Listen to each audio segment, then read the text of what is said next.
Today we're going to talk about one of the most important people you've probably never heard of. He didn't lead an army or fire a rifle, but he saved more lives in the Civil War than any general ever did. Dr. Jonathan Letterman revolutionized how armies treat the wounded, transforming battlefield chaos into a system that saved thousands and still shapes how emergency medicine works today. He was born in 1824 in Canonsburg, Pennsylvania.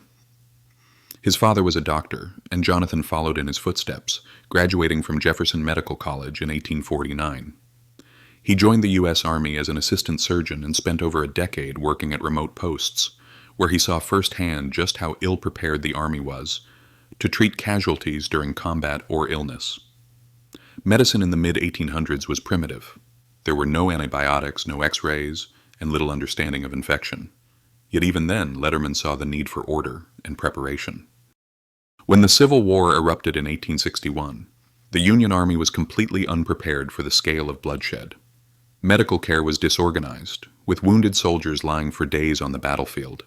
There was no formal system to evacuate or treat them. Diseases like dysentery and typhoid killed more men than bullets. In 1862, President Lincoln appointed Letterman as medical director of the Army of the Potomac, and everything changed.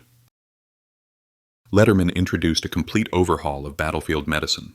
First, he created a tiered evacuation system, aid stations near the front lines, field hospitals farther back, and large general hospitals in safe zones.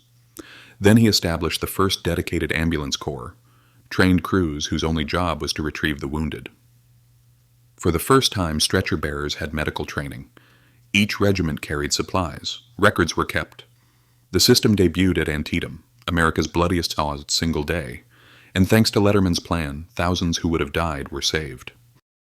Letterman's system became the standard not just for the Union Army, but for militaries around the world. After the war, he resigned from the Army and served briefly as the coroner of San Francisco, continuing to push for medical reform. He died in 1872 at just 47 years old. But his work outlived him. Modern field medicine, triage systems, and military ambulances all trace their roots to the blueprint he created. Dr. Jonathan Letterman didn't ask for fame. He just wanted to save lives, and in doing so, he saved tens of thousands. Today, emergency response systems, from disaster zones to war zones, still carry his fingerprints. So next time you see an ambulance speeding by, remember the man who made it possible. Thanks for watching. And if you love learning about forgotten heroes who changed the world, make sure to like, subscribe, and hit that bell.